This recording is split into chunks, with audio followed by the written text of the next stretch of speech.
back to another session of CaN. Today we will be dealing about all the important topics that has been taken in September. So with this, if you are looking, I have about 53 topics today which is considered important. From the point of polity, we have the Special Protection Group, we have the special session of the Parliament, then DPSC Act, GST Appellate Tribunal, Women's Reservation Bill and Citizenship Act. Then moving on to economy, we have FinTech, RBI changing the interest rate policies, then we have the Grisham's Law, Ponzi scheme and ultra long government security schemes. Then history, we have to learn about the Mangri Oranga important personality from the northeast, then Konark Wheel, then Shantiniketan and Hoysala temples has been recently added to the UNESCO World Heritage Site, then Tongo language. Then there was 5 awards that was actually presented this month. We have the Raman Magsaysay Award, Norman Bolo Award, Shanti Siru Bhatnagar Award, SSB Award. Then we have the Rashtriya Vigyan Puraskar and Shastra Ramanujan Prize. Then moving on to the environment, international relations and science-tech, we have close to about 34 topics to deal with. Then we have the Global Stocktake Report, UN Action Climate Summit, Balsams Moonar, Kaimur Sanctuaries. Then we have a lot of terminologies, especially coming from the point we have green nudges, true nut, ephemerals, ecocide, heat index and urban shift. This pollution dome. So these are some of the key terminologies and definitions which you actually need to know, because you know in the 2021 questionnaire we got a question like what is greenwashing and such. So UPSC is actually asking us statements like what is the definition or what is referred to this greenwashing or what is green nudges kind of stuff. So it's very important that you know the particular definition. Then we have the international relations, we have the Camp David Summit, Pacific Islands Forum, UN Treaty on Cyber Crimes, Global Biofuel Alliance. We have the India Middle East Economic Corridor which came about from the G20 summit, is very important. Then we have the Abraham Accords, it's 3 years since the Abraham Accords and we need to know the countries that are signed it. Then we have the IBSA meeting, Nagorno-Karabakh region, there is actually a conflict happening between Azerbaijan and Armenia. So we just need to know that region. We have the 5-finger policy of China, SOFI report, 5 eye countries and the Lipto-Gorma charter. These are some of the key important terminologies or things which you need to learn about international relations. I haven't taken BRICS, G20 kind of things in this because you already have learned that, because that was very important. So I am looking into much more smaller topics where you might actually miss out. So I have taken 12 such topics which you might miss out actually. Then science and technology, we have witnessed the super blue moon this month. We have the fishing attack, LIGO Observatory project in Hanoli, Maharashtra region. Then we have the project 17A, the concept of Atlantification, orphan disease, Nipah virus and OSIRIS-REx spacecraft of the NASA. We have the Solomon 2.0 and Dhansh which is actually indigenous guns that is actually created, manufactured in India. So moving on, we have the first topic about polity. The first question is, consider the following statements about the Special Protection Group. Introduced via the Special Protection Group Act of 1988. Initially, it gave protection only to the Prime Minister of India and close families of the Prime Minister. Then after the assassination of Rajiv Gandhi, the Act was further actually included to protect the former Prime Minister also for a time period of 15 years. Then in 2019, the Act was amended only to include the Prime Minister again. So if you are looking at it, you can see here SPG, the Special Protection Group Act actually came in the year 1988 and initially it was only for the protection of the Prime Minister and the closest relatives of the Prime Minister. It will protect the Prime Minister in India and in abroad as well. But after the assassination of Rajiv Gandhi, who was a former Prime Minister, this act was also extended to incorporate the former Prime Ministers also. But this was a time period for 10 years and not 15 years. Later in 2019, this was amended again to act that only the Prime Minister and the closest relatives will come into this, and also the time period for the protection of the former Prime Minister was reduced from a period of 10 years to 5 years. Initially it was 10 years, now it has been actually reduced to about 5 years. So if you are looking from the statement here, it was introduced as the Special Group Protection Act of 1988 is actually a correct statement. Then initially it gave protection only to the Prime Minister of India and the close family members, that is actually a correct statement. Then after the assassination of Rajiv Gandhi, the former Prime Minister, the act was actually extended to include the protection of former PM for 15 years. This is wrong, it is only for 10 years. Then in 2019, the Act was amended only to include the Prime Minister. Again, as I have told you, this is wrong statement. The former PM would be actually included given a time period of 5 years. Earlier it was 10 years and now it's 5 years. So only we are asked to choose the correct answer. So only statement 1 and statement 2. Only 2 statements correct. So only 2 statements are correct here. So now moving on to our next question, we have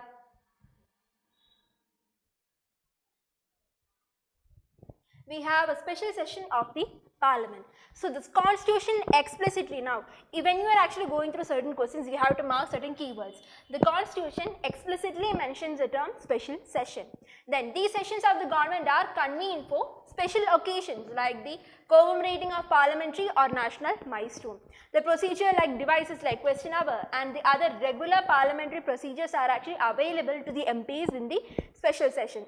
Article 352, which declares about the proclamation of emergency, mentions about the special sitting of the House. It was amended via the 44th Constitutional Amendment Act of 1978. Now the term special session is actually mentioned in this article 352, but explicitly it is not actually mentioned in the Parliament. So the first statement is actually wrong. Now the special session is actually convened for special purpose. Now they are actually celebrating 75th years of parliamentary sitting. So for that convening that special purpose, the special session of Parliament was actually convened. But the regular parliamentary procedure and device like question hour, 0 hour, nothing is actually available. So the third statement is also wrong here.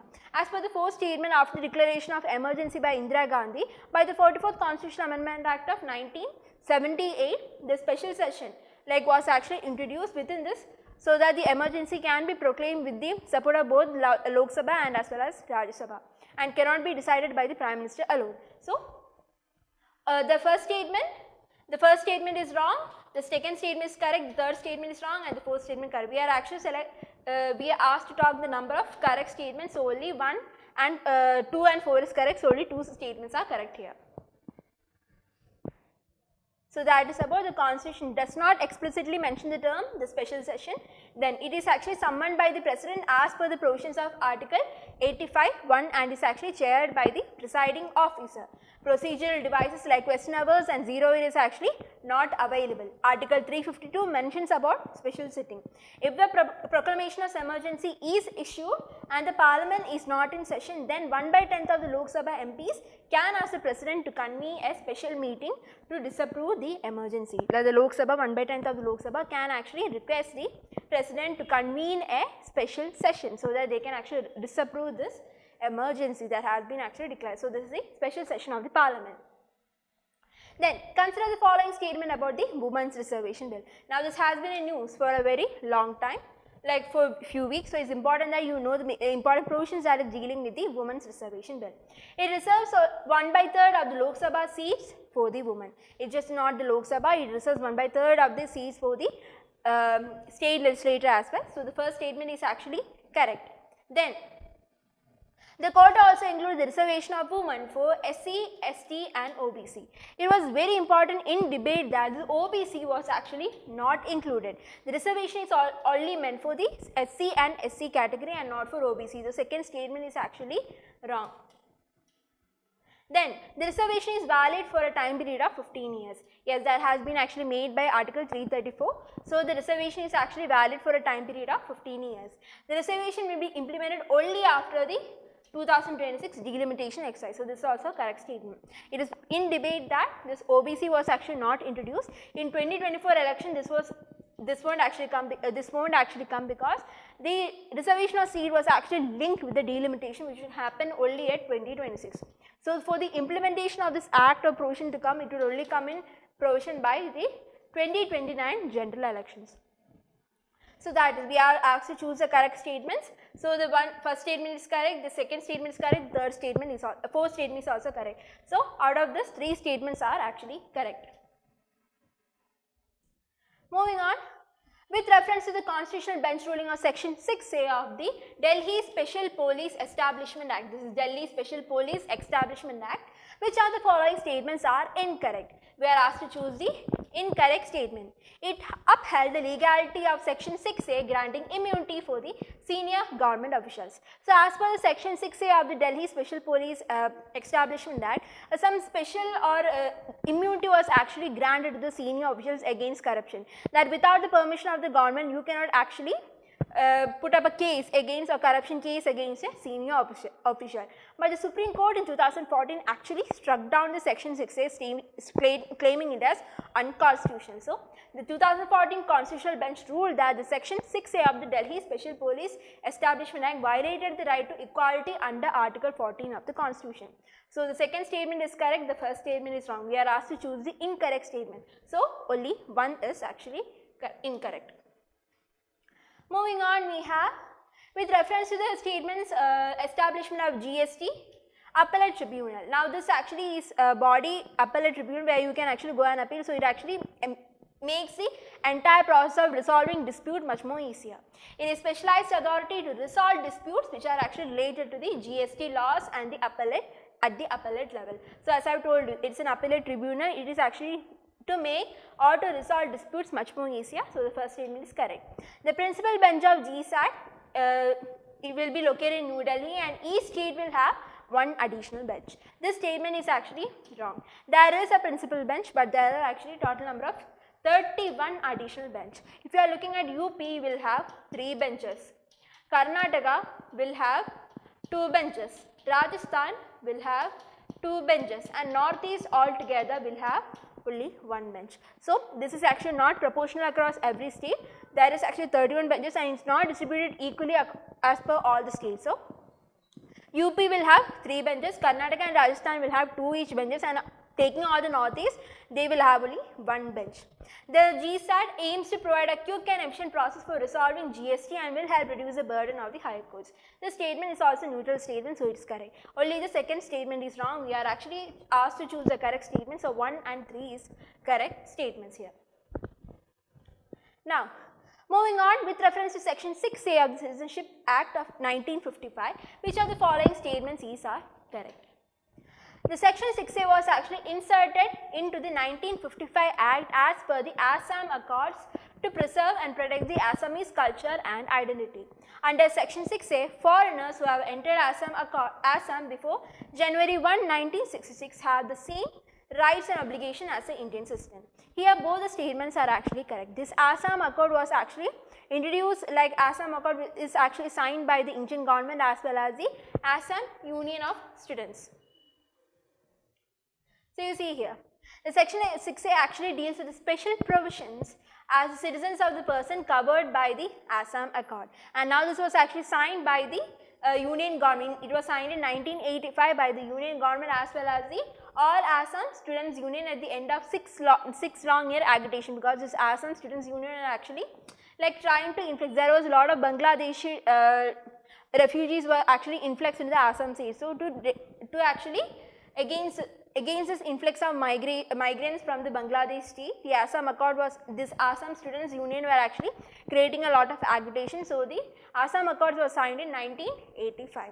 Now this accord actually determines who is a foreigner and who is an Indian citizen, especially from the Bangladeshi migrants. The clause 5 of the Assam Accord actually states that it creates a benchmark of January 1, 1966, and also will actually declare who will be foreigner. The people who had come and settled before this date would be actually included as an Indian, and after this date will be actually foreigner. But it also contains provision for the regularization of those who arrive at the state after the day 10 up to a March of 1971. So it gives a period from 1966 to about 1971 to decide who will actually stay and who is actually a foreigner. So that is with this, both the statements are correct. We are actually asked to choose the correct statements.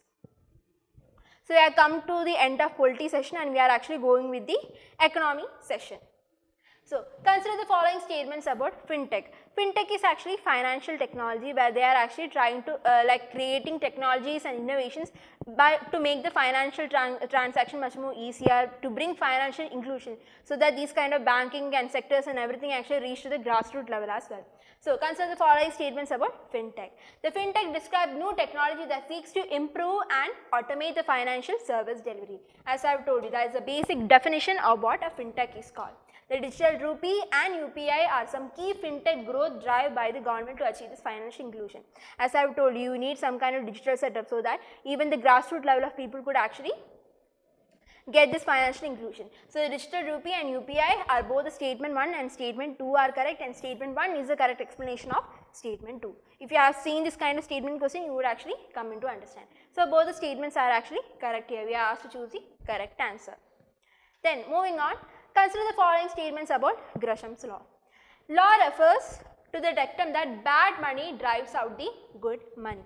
Now, statement 2, Gresham's law is relevant when the government sets an exchange rate for two currencies that differs from the market rate. Now, here both the statements are actually correct. If you want an explanation, is that now presently $1 is rupees close to about rupees 83. But the thing is that this is actually, our currency here is actually devaluated, like it's devaluated. So, what the Indian government is doing, that they are actually fixing $1 will be rupees 30. It is stated that for $1 circulation in the market, we would be paying only 30 rupees and not 83 rupees. So, what happens here is that the Indian currency is actually overvalued, whereas the $1, that's the original currency, is actually undervalued. Now, because of this, people start saving all these dollars and take these dollars out of India, because if they are selling the dollars in India, they would only get 30 rupees. But if you are selling the dollars somewhere else, you might even closely get 100 to 200 rupees for the dollars itself. So, what the people do is that they start saving all this $100 like the dollar bills, and they would take it outside and sell. That is what the bad money, this is the bad money and this is the good money. Here the bad money is actually driving out the good money. This is one such examples of bad money, how it's driving the good money. So, that is what is called the Gresham's law. The Gresham's law is relevant when the government set an exchange rate for two currencies that differs from the market rate. So, both the statement 1 and statement 2 is correct, and statement 1 is the correct explanation of statement 1. This is the Gresham's law, which I have told you about. It refers to the dictum that bad money drives out the good money. It comes into play when the exchange rate between two money currencies is actually fixed by the government. So, when the price of a currency is fixed by the government at the level below that of the market exchange rate, the market exchange rate was 83 and we fixed it below the market exchange rate as rupees 30. So, because of which the currency supply drops while the demand for the currency rises. So, the supply of the dollars within the economy actually drops, but the supply of the money, Indian rupees, within the economy actually increases, by which the Indian money actually drives out the dollars from within India. So, that is what the Gresham's law is talking about. Consider the following statements about the Ponzi scheme. It promises investor high returns with little or no risk. The scheme pays existing investor with funds collected from the newer investor. So, if you are considering a particular person, there is one particular person. He states that if you are actually investing more money, you might actually gain more interest in the future. So, stating that he actually attracts two persons and he is actually gaining. He is the old investor. These are the new investor. So, pooling the money from the new investors, this old investor actually gets more money. So, the old investor is asking the new investors to drive in more new investor. So, they are actually driving further more investor and they are actually gaining much more money. The thing is that they are not investing in anything. They are just collecting the money. The funds that is collected from the new investor will actually facilitate money for the older investors. From the collected money, these two investors get money, and from this collected money, the old investor actually gets money. So, this entire structure actually works on the circulation of money. They claim that there is little risk and they promise higher returns. Now, if you are going to put an FD or something, the interest rate is very much little, like you might get only 4 to 5% of interest rate if you are putting a fixed deposit or something. But here they promise about 20 to 30% of interest rate. So, people normally would be actually encouraged to invest in such kind of schemes. Now, this is very fraudulent scheme. As I have told you, this entire circulation works on the basis of money, on the circulation of money within actually each level. The thing is that they don't invest in anything and the older investor gets money from the new investment. So basically this is scam and this is actually fraudulent scheme, and for India this is actually banned.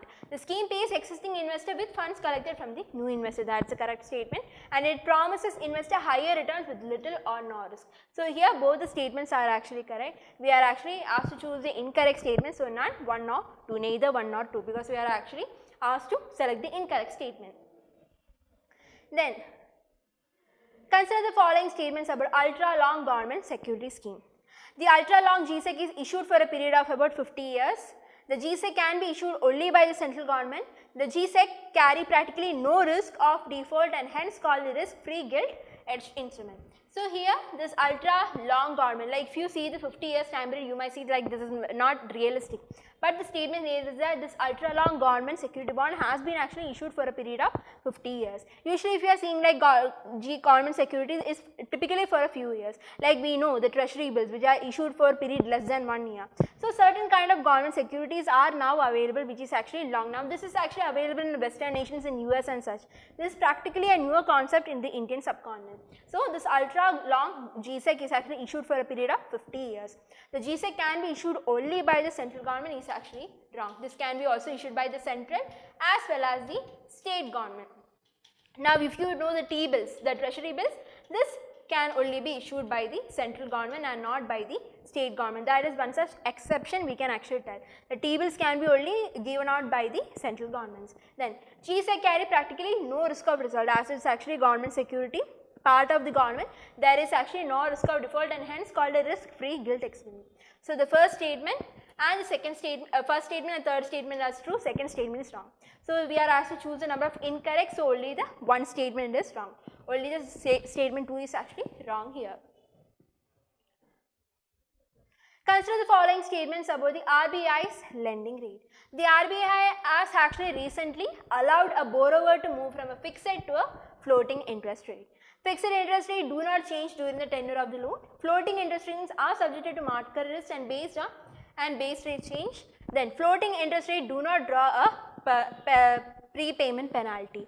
The thing is that recently a lot of grievance has been coming, because if there is actually a floating interest rate, the problem is that within the change in the market economy, with all there is this floating rate, initially it may be 10%, then suddenly it might actually increase to 20% and it might actually come down to 7%.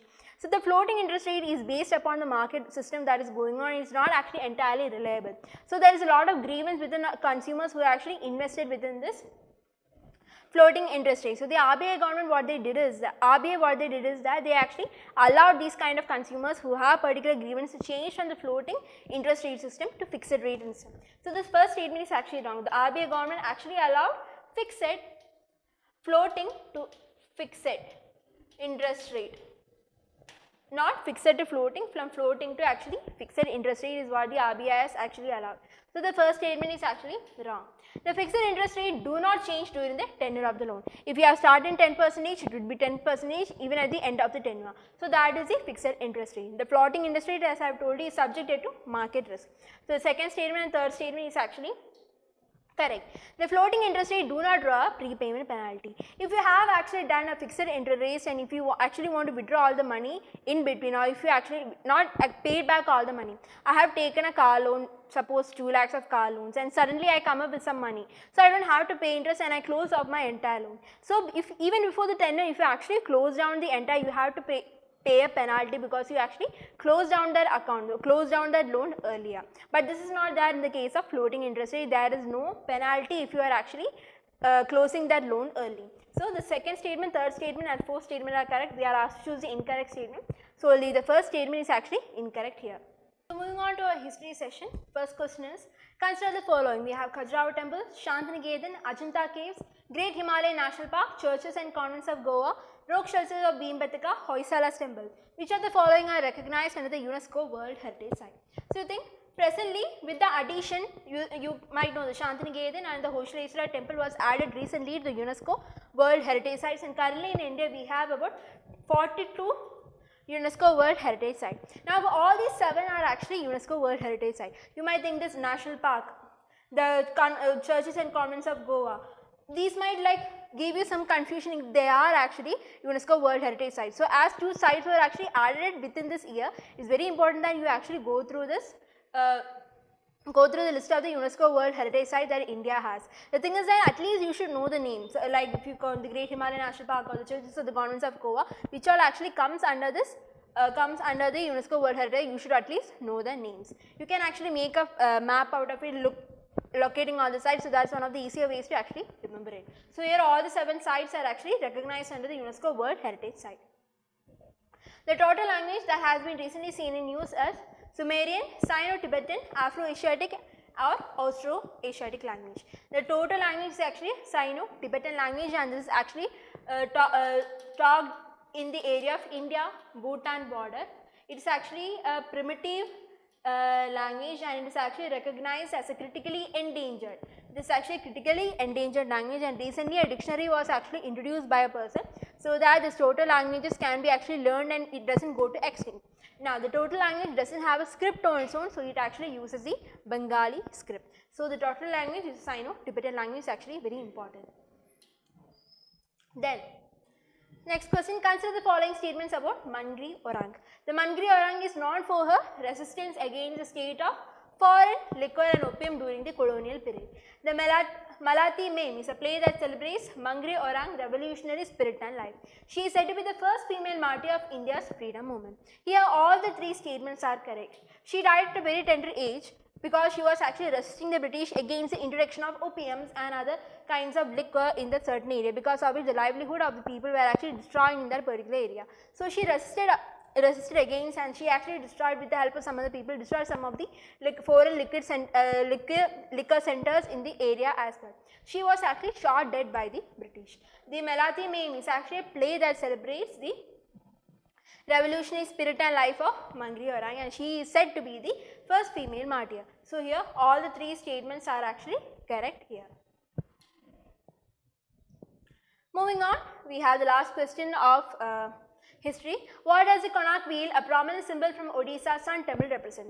The eternal cycle of life and death, a symbol of ocean navigation, a depiction of lunar phase, a sacred offering to the temple. Here the Konark wheel actually represents the eternal cycle of life and death. Like, you can actually eliminate from the above, and this gives much more significance. It is a circle, it is a wheel, it actually represents the evolving or eternal cycle of life and death.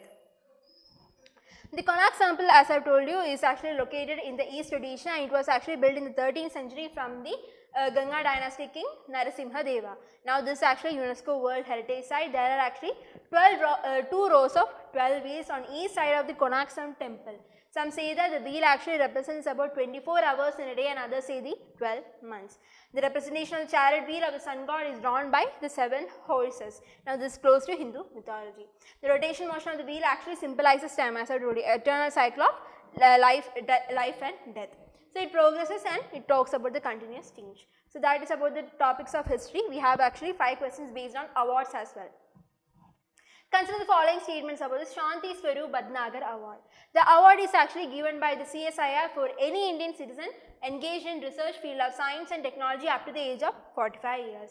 These awards are exclusively for Indians, and overseas citizens of India are not eligible for this award. The award is conferred various fields like science, chemistry, maths and such. This statement is pretty much generalistic, so we can say this award is actually conferred the fields of physics, chemistry and all. Now, this available is given for any Indians below the age, up to the age of 45 years is also a correct statement. But this statement is wrong. It is not exclusively for Indians, it is also available for the overseas Indian as well. So, we are asked to choose the correct statement, so only 1 and 3 are correct here. Consider the following statements about the Shastra Ramanujan Prize. The prize is to honor scientists from all the fields like physics, mathematics, earth science, etc. The National Mathematics Day in India is celebrated to honor the contribution of S. Ramanujan. As you know, S. Ramanujan is actually a mathematician. So, the Shastra Prize is actually exclusively given in the field of mathematics, in which there was a line of research that was actually established by S. Ramanujan.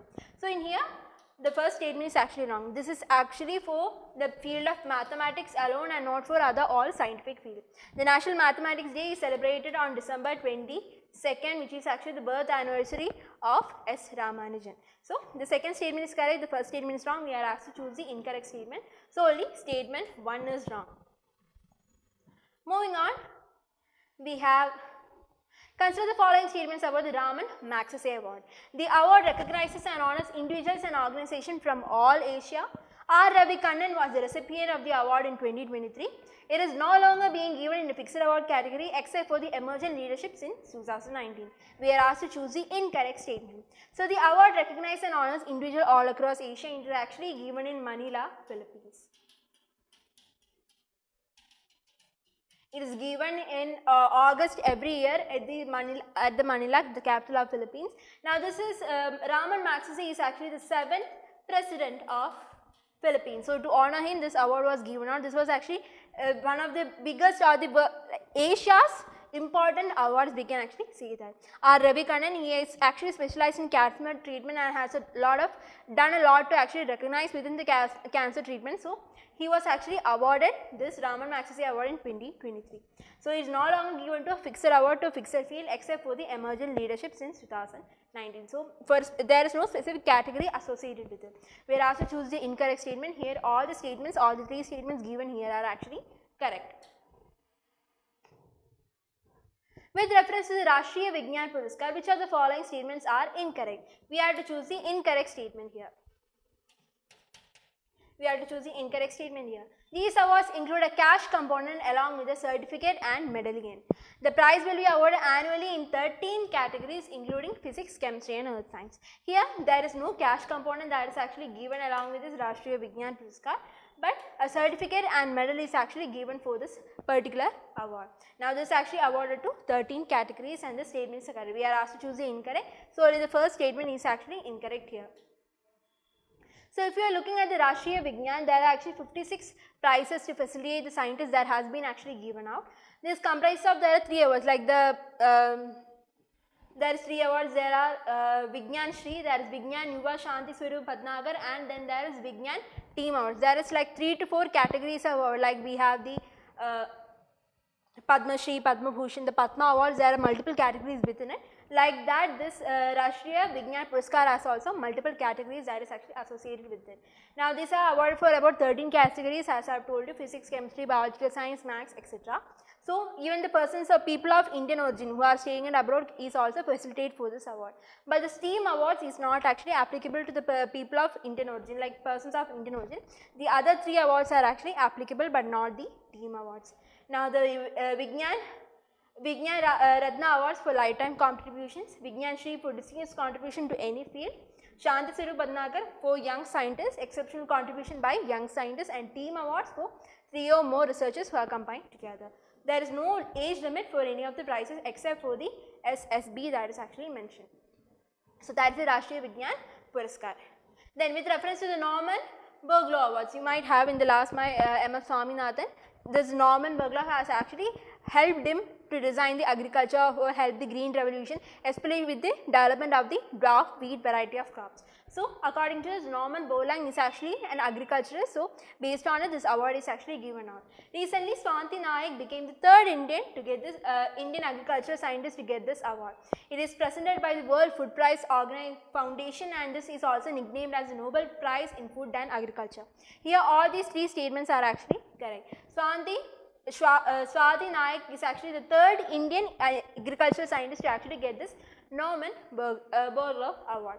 This is also given by the World Food Prize Foundation and is nicknamed as the Nobel Prize in Food and Agriculture. So, all these statements are correct here and we come to the end of the award section. Now, moving on, we have the environment topic to handle. So, moving on to the first question, we have considered the following statements about the UN Climate Action Summit. So, recently the UN Climate Summit has actually taken place. So, let us look at the statement. It was held in Geneva, Switzerland. China, India and USA are the top 3 polluters, but they did not participate in the UN Climate Action Summit. The purpose of the summit was to update the national determined contributions as per the Paris Agreement of 2015.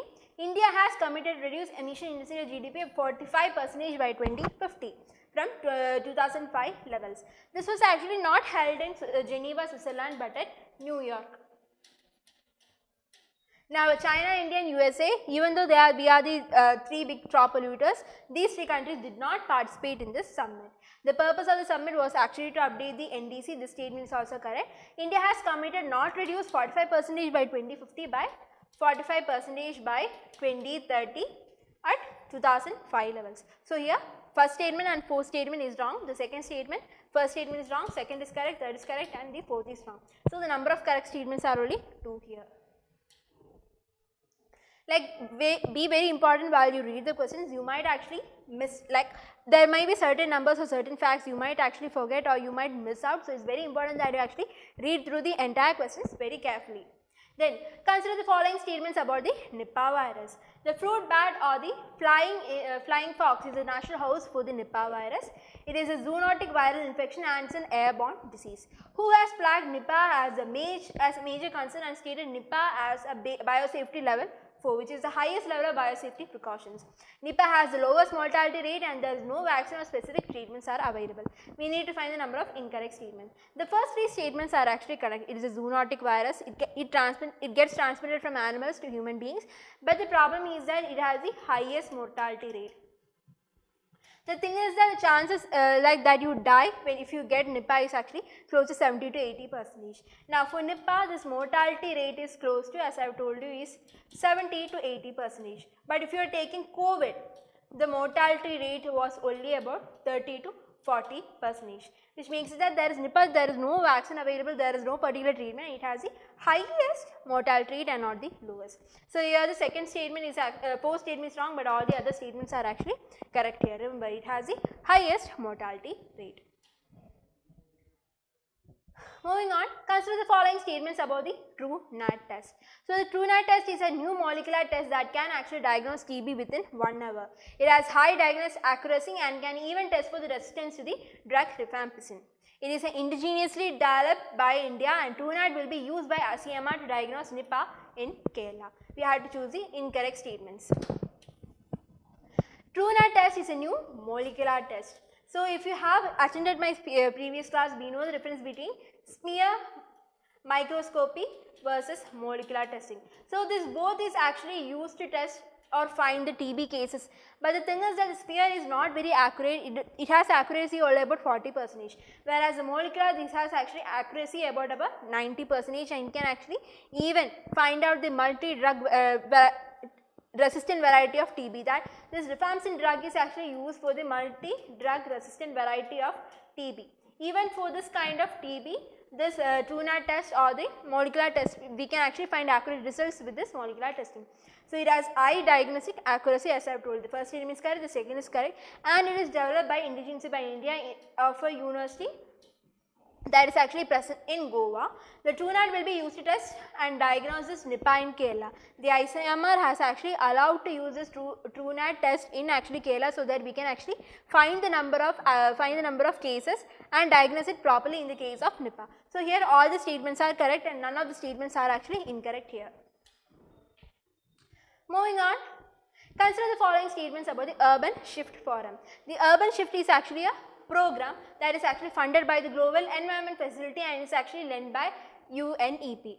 It aims to support more than 20 cities in Asia, Africa and Latin America and for help in approaching them urban development. The forum helps brings in together local as well as the global stakeholders to build a livable future for all. So here all the statements are actually correct here. The Urban Shift is a program which is actually funded by the Global Environment Facility and is actually supported by UNEP.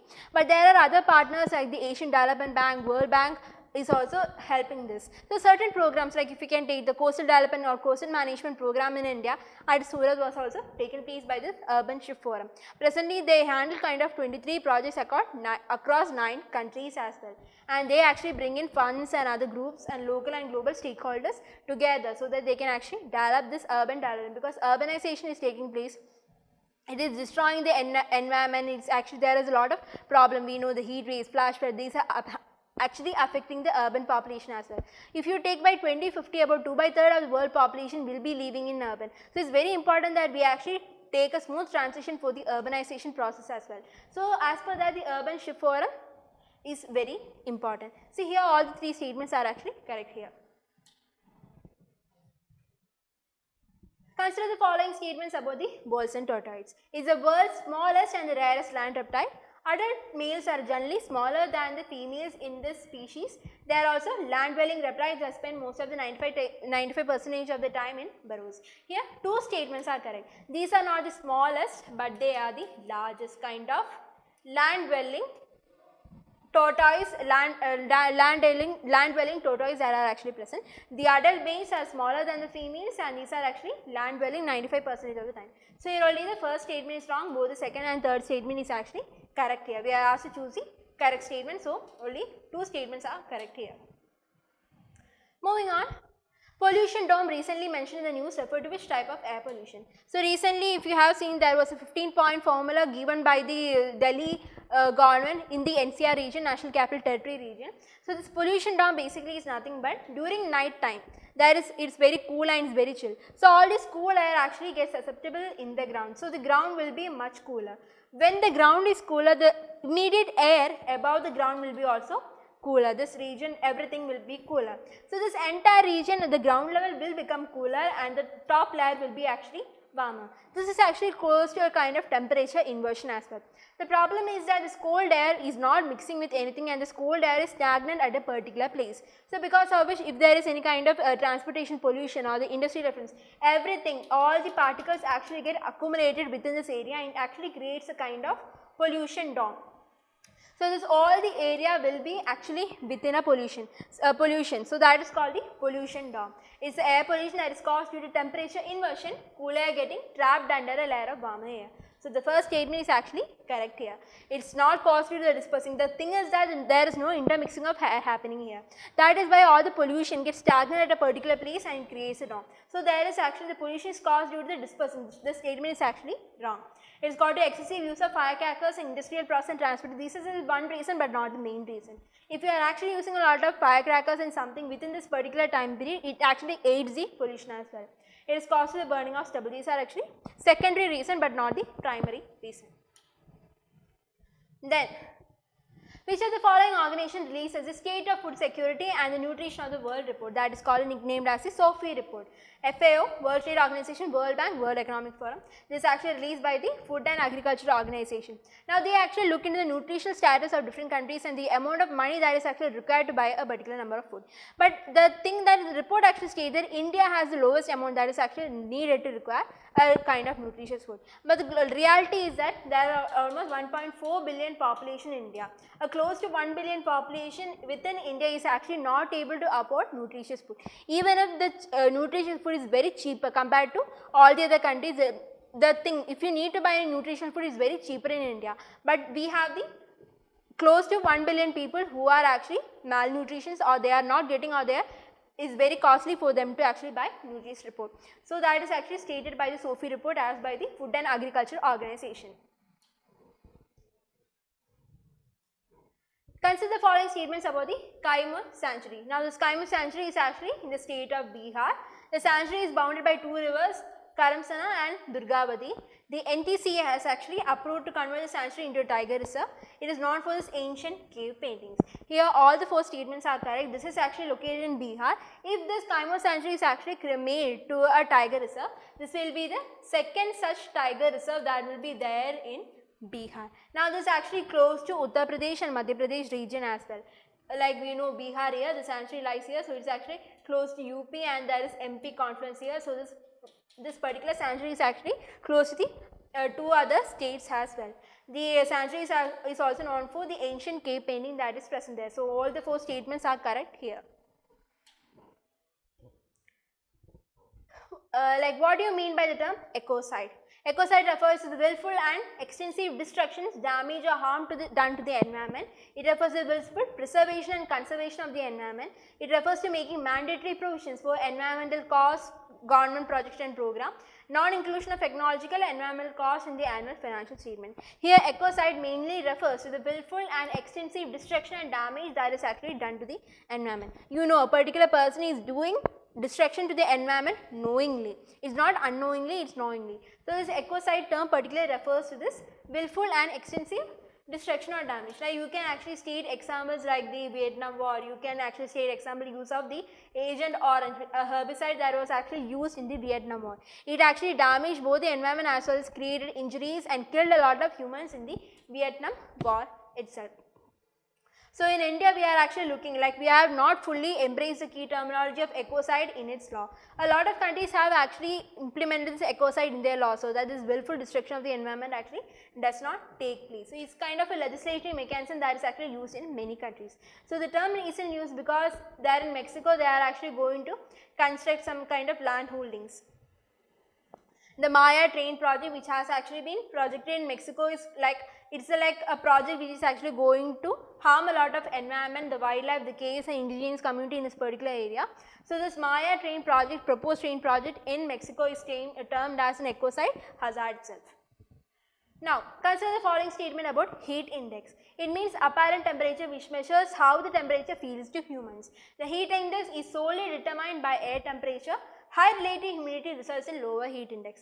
So it means apparent in like this case happened in Iran, like if it's only 40 degrees Celsius, but it feels like it's kind of 70 degrees Celsius. So it's also called as feels like temperature. The outside temperature might only be about 35%, but all the heat and humidity you are feeling, it's like you feel like the temperature is much more higher, like close to 70 degrees and not 35 degrees. So that is called the heat index or the apparent temperature or the feels like index. So here the first statement is actually correct. The heat index is solely determined by air temperature. No, that is actually wrong. It is determined by air temperature as well as the relative humidity. It is decided by the relative humidity and air temperature. If there is higher relative humidity taking place, there will be higher heat index and not lower heat index. So we are asked to choose the incorrect statement. Here statement 2 and 3 are incorrect. So here we get 2 statements are actually incorrect here. 2 and 3 are actually incorrect statement here. Consider the following pairs. We have biofuels and the use. The first generation inedible parts of the food, second generation microorganism and algae, third generation food crops like corn and sugar. Here the first generation actually uses food crops. The second generation uses inedible part of the food and the third generation actually uses microorganism. So recently the Global Biofuel Alliance has been actually created as part of the G20, where all the global countries are trying to achieve 20% of ethanol blending within their petrol and 5% of blending within the diesel. So this has been a target of India, and now that is actually made a global target. A lot of countries has come forward for this ethanol blending program. The countries like US, Brazil and India are the largest producers and also consumers.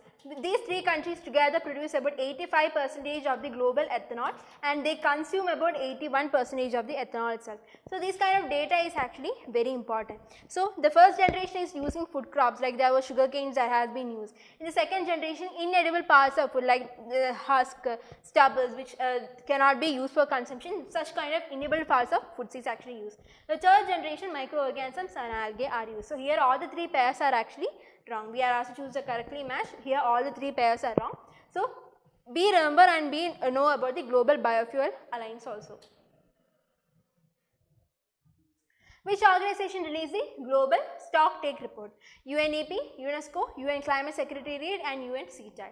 So this particular report, Global Stocktake Report, is actually released by the UN Climate Secretariat. So if you are coming to what is the Global Stocktake Report, it states that all the countries have actually made certain kind of commitments. But the thing is that even with the Paris Climate Agreements, we have the National Determined Contributors, the NDC, these are actually not enough.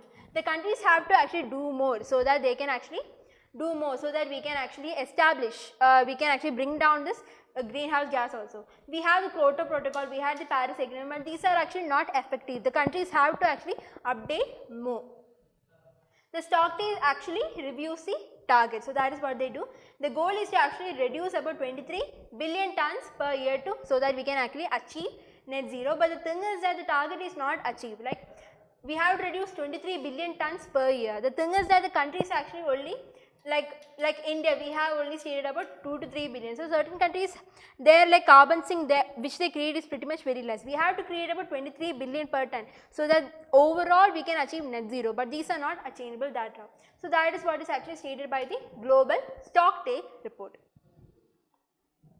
With reference to the ephemeral plants, which of the following statement is actually correct? It refers to short-lived plants with one or more generations per year. It primarily grows during unfavorable periods. It remains in the form of seeds during favorable periods, long-lasting plant species. The ephemerals are actually short-lived plant species. They actually grow within a particular climatic period or in a favorable period only. Thing is that certain plants, they grow within the favorable period and they actually release seeds within the particular area. So when the unfavorable period is actually comes in, the plant actually dies and the seed remains. So when the favorable period actually comes again, the seeds will grow. So particular plants, there will be generations of plants will be growing in a particular area within each favorable seasons coming. So it going during a not favorable season, it remains in the form of seeds during unfavorable period.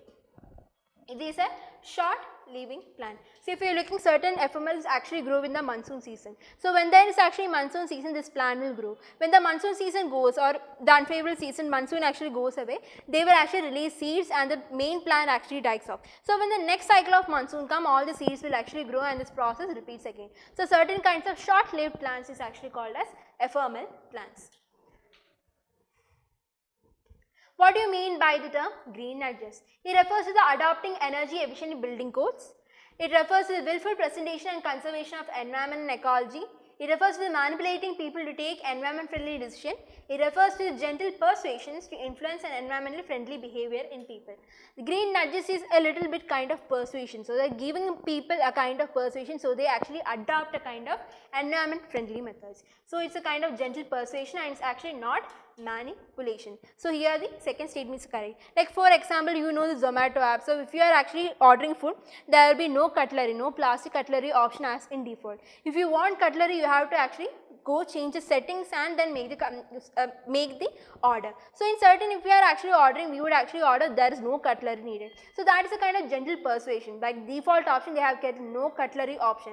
So that is a default option. That's a kind of little persuasion, so that we actually take much more environment friendly behavior. So that is the first step. Then consider the following statements about the orphan diseases. It's a kind of rare diseases which is actually prevalent in one case in a population of 1 lakh people. National policy for treatment of rare disease was actually launched by the Indian government to provide financial assistance to the patient. Now, it's not for 1 lakh people, it's for 10,000. The rare disease as per is that one case within 10,000. So the first statement is wrong. The national policy for treatment of rare disease, it actually gives financial assistance for people who has actually rare disease. We are asked to choose the incorrect statement. So the first statement is wrong, the second statement is correct. So only one is the answer here. Now we are moving to the international relations. This is the last part. Consider the following statements about the Pacific Islands Forum. It is a Pacific region premier political and economic policy organization. It consists of about 18 members including Australia and New Zealand. The work of the forum is guided by the framework for the Pacific regionalism. So if you are looking here, there is already 18 countries. These are the smallest Pacific island countries. They are the main countries like Fiji, Tonga, Solomon Islands. So these forum is actually introduced so that we can actually come against the Chinese influence or the Chinese aggression. So you can see the Solomon Islands here. China and Solomon Islands have a security pact together as well. So to counter this Chinese aggression within this Pacific areas and to increase the US influence and to stabilize this region, this Pacific Islands Forum was actually also introduced. India is one of the regional partners or the talking partners with the Pacific Island countries as well. This includes not only the smaller countries, but it includes Australia and New Zealand as well. So in this case, all the three statements are actually correct here. All these three statements about the Pacific Island country forums is actually correct. Then, which of the following countries form a part of the five-finger policy of China? So you are looking here in this picture. You can see Tibet actually represents the palm of the hand. Tibet actually represents, if you have a finger like the Tibet actually represents the palm. This is actually Tibet. And the five fingers represent the five surrounding countries. We have the Nepal, we have Sikkim, Bhutan, Arunachal Pradesh as well as Ladakh. So these are the five fingers and the palm becomes the Tibet. This is a five-finger policy that has been actually formulated by Mao Zedong, the communist leader in China. So they have actually showed that if we have Tibet in the palm and all these five countries, the China will be free from any kind of external influence as such. The Chinese empire will be complete. So in this, we have Ladakh, Nepal, Bhutan, Sikkim and Arunachal Pradesh. These are the five fingers or the five-finger policy of China. The second statement is actually correct here. Consider the following statements about the 5I countries. So recently, because of the India-Canada relation, the 5I countries have been in news. The 5I consists of US, UK, Canada, France and Germany is wrong. It consists of Australia and New Zealand. These are the 5I countries. This was actually created after the World War II so that they can actually share their intelligence. It is an intelligence sharing alliance as they share a broad range of information with each other. So the second statement is correct. The first statement is wrong. Is US, UK, Canada, Australia and New Zealand. So the incorrect statement is 1 here. Consider the following statement. Which of the following countries border with the Caspian Sea? So we can see the Azerbaijan and Armenia issues has been happening on based on the Nagorno-Karabakh region. So a lot of conflict has been taking place for a lot of years now. So this is the Caspian Sea which you can see. You have to actually learn the bordering countries surrounding important water bodies like Caspian Sea, Black Sea. So certain Red Sea and such you have to actually learn the bordering countries. So here we can see Kazakhstan, but Uzbekistan is not there. We can see Turkmenistan, Iran, Azerbaijan, Russia. Georgia is not here. So out of this 5 countries we can see Russia, Azerbaijan, Georgia comes here. So it's not close to the Caspian Sea. We can see Iran, Turkmenistan, Kazakhstan. This is Uzbekistan which is actually not there. So 5 countries are there within this Caspian Sea. Now, Abraham Accords were signed by which are the Middle East countries? It has been 3 years since celebrating the Abraham Accords. It is actually signed by Israel, UAE and Bahrain, which is actually mediated by the United States during the Trump era. So it is actually signed between Israel, UAE and Bahrain. Later Morocco is actually also joined. Initially signed, then later Morocco also joined this initiative. Now because of this, the relationship between Israel has been actually considered as a state and it has actually helped in improving the relationship between Israel, UAE and Bahrain. Consider the following. Which of the above actually fall in the region of Liptoko-Gorma? So a charter has been actually signed by, because you might have seen like there was a coup within the Niger. So within this West African region, the coup is actually like military coup is much more prevalent. We can see the Burkina Faso, we can see Mali, Niger, all this area, military coup has actually taken place. And this green colored area, this is called the Liptako-Gorma region. And this is actually bordering all the 3 country areas. This is actually bordering all the 3 country areas. So this particular charter is actually signed by Mali, Niger and Burkina Faso. The other countries are not there, only 3 countries. We have the Niger, Mali and Burkina Faso who has actually signed this charter, and all the 3 countries head is actually a military chief and not a democratic government. Consider the following statements about the India, Middle East, Europe economic corridor. So as I told you, IMEC is actually very important. The corridor connects Mumbai, Iran, UAE, Europe to Mediterranean Sea. Iran is not actually a member in this. It connected via the sea, railroad, electricity cable, hydrogen cable, etc. The economic part is actually a part of the Partnership for Global Infrastructure Investment, which is actually given out by BRICS nation. This Partnership for Global Infrastructure is actually not given by BRICS but by the G7 countries. So it's important you go through each and every sentence. We are actually asked to choose the incorrect statement. Here the first statement and the third statement is wrong, only the second statement is correct here. So if you are looking at the India Middle East corridor here, it connects from Mumbai within the UAE areas, and then from the Middle East, from the Mediterranean Sea, it actually goes into Europe. Iran is actually not a part of this. There is Saudi Arabia, UAE all connecting here, but Iran is actually not a part. We have India, Saudi Arabia, UAE, France, Germany, Italy and USA and EU who are actually part of this participating countries but not Iran. So just keep this map in your, remember this map. Then Camp David Summit refers to the collaboration by which all countries? This Camp David Summit has been actually organized by US, South Korea and Japan. Now with this Camp David Summit, they have actually, the South Korea and Japan has actually improved their relationship further. And now this is actually based upon the South Korea diplomacy and such. Now before saying this Camp David Summit, India and South Korea, we are celebrating the 50th year of celebrations. Like we have actually, now presently we have a strong and friendly relationship. We have growing trade, we have defense ties, we have vibrant cultural exchange like Buddhism exchange and such. We have a joint military exercise and such. We have a civil nuclear energy deal also. So we have the bilateral trade about $27 billion that is actually coming up. So we actually now celebrate 50 years of diplomatic relationship between India and South Korea. Now, consider the following statements about the UN Treaty on Cyber Crimes. This was actually the first such global draft, first such global draft that has been brought out by the UN to address and counter the cyber crimes that has been taking place. The Budapest Convention was also dealing with the cyber crimes, but this was actually introduced by the European Union, and India is not a signatory of this convention. India is against the idea of UN Cyber Crimes Convention and gives out some reasons like the transfer of personal data, undermining of domestic laws, etc. So here first statement is correct. This is the first such initiative that has been actually brought out globally. Now this Budapest Convention was actually limited to European Union, and the scope was also limited. So India is actually not a signatory of the Budapest Convention. But this is the UN draft of the cyber policy. Is actually the first such global draft that has actually been brought out by United Nations. India is not against the idea. India is a staunch supporter of this, but we still flag concerns like the transfer of personal data as well as undermining in the domestic law. These both concerns are there, but India is actually supporting this UN Treaty on Cyber Crimes draft also. So in here the first statement is correct, the second statement is correct, but the third statement is wrong. We are asked to choose the correct statement. So only 1 and 2 here. Consider the following statement with reference to IBSA. IBSA is like governing of 3 countries. We have India, we have Brazil, we have South Africa. So it's a forum to address global and regional political issue. It comprises of India, Brazil and South Africa. IBSA, MAR is actually a joint naval exercise that has been organized by these all 3 countries. But since 2009, this meeting has been actually like not been happening, and now it has been revived again. This IBSA has been revived again, which was actually dormant since 2009. So this particular body is actually important. Then we have come to the last topic, last sector here. We have about 8 more topics to cover within the science and technology area.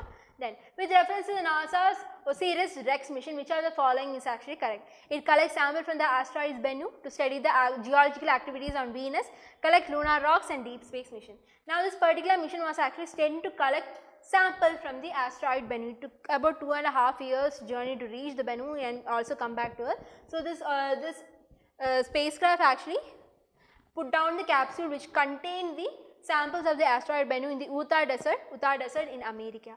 And now it is actually going to another asteroid to collect samples from there as well. So this OSIRIS-REx mission has taken like, it has been 7 years. It was launched in about 2016 and it has been close to 7 years now. And now we are actually getting the collected sample from asteroid Bennu. So this is not the first such has been going on. Japan has also released some of the spacecraft for the collecting samples, and it has been successful. It could only collect a very small amount, like a teaspoon scale of samples, but it did collect samples. So it is not the first time sending. Japan initially sent, and now NASA is also sending. Then Swavambam 2.4, which has been recently in news, is actually to support an indigenous roadmap of Indian Navy. You might have heard about the sprint challenge of the Indian Navy as well.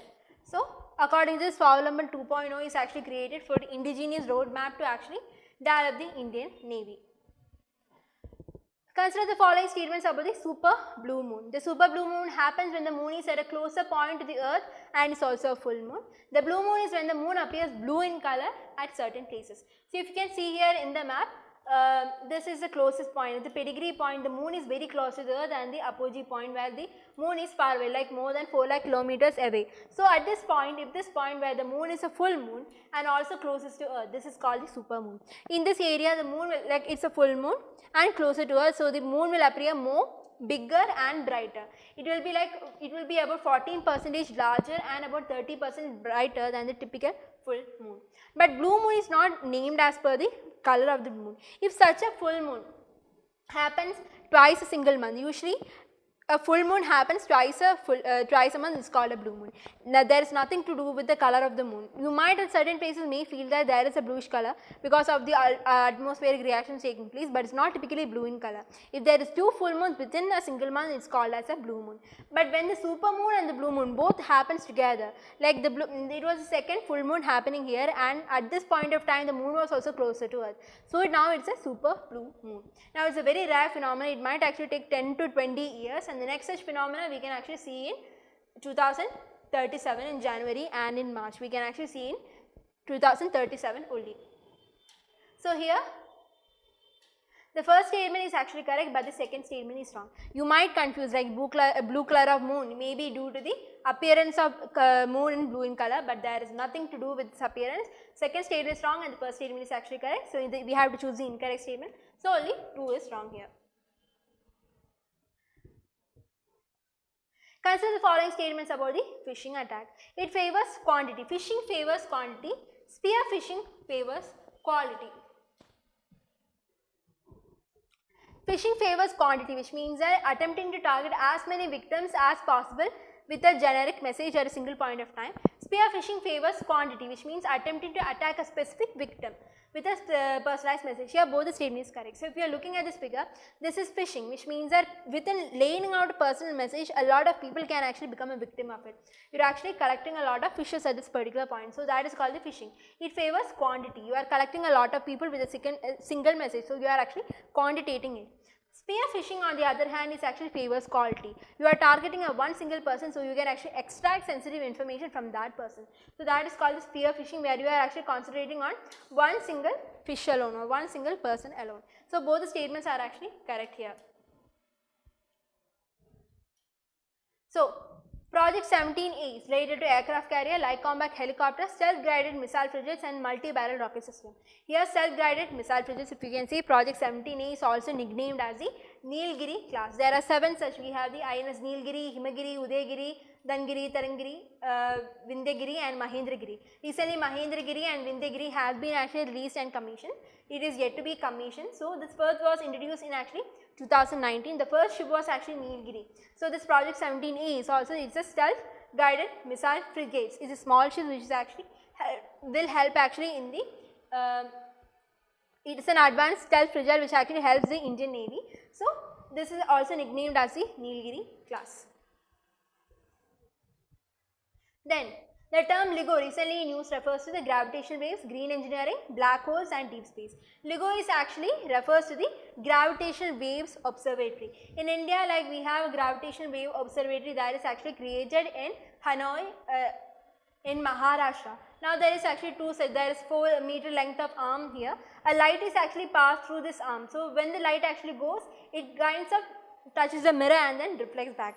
But the movement of time, the going time and the coming back should be correct. So, should be actually same. If there is actually a difference in the time, that is called that means that there is actually a gravitational wave that is present there. So, that is what is called the LIGO observatory.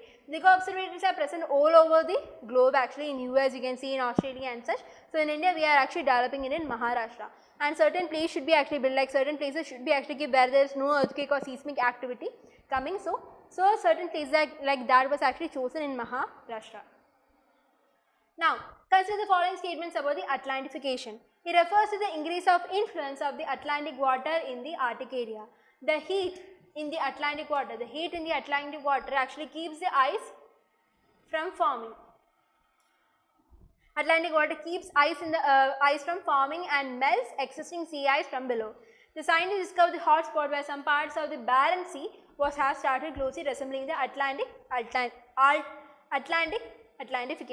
So, here all the 3 statements are actually correct. It refers like thing is that the water from the cold water is actually the cold and hot water from the Atlantic is actually influencing within the Arctic region and it's actually melting all the ices. So, because of which there is actually a lot of hotspots that has been, especially near the Barents Sea area. The scientist has actually found a lot of hotspots. This actually melts the existing sea ice from below as well. So, here all the 3 statements are actually correct here. Moving on to our last question, consider the following statements about the Dhanush gun. So, this is an indigenous gun that has actually been developed in India. Dhanush guns has a range of about 36 km with the standard ammunition. It is actually an upgrade of the Bofors gun. The Advanced Weapons and Equipment India Limited is responsible for manufacturing defense guns, Dhanush guns. So, here all the 3 statements are actually correct again. It has a range of about 36 km. It is 38 km, but you can actually come close to 36 km also, much accuracy.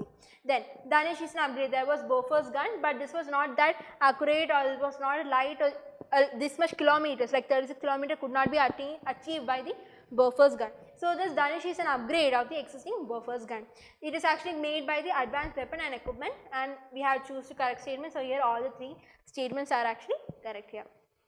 So that is it for today. We have actually dealt with like about core 53 topics that was of concern in this month. This is not just, this doesn't handle the entire September month, but these are the core topics which you actually need to look into. So that is it for today. From tomorrow we will be actually starting with the October series of current affairs. I will be coming daily with the CaN current affairs of the October month. So this will wind up the entire important areas for the September month as such. So thank you, have a nice day. If you like the video, please share and subscribe. Thank you and have a nice day.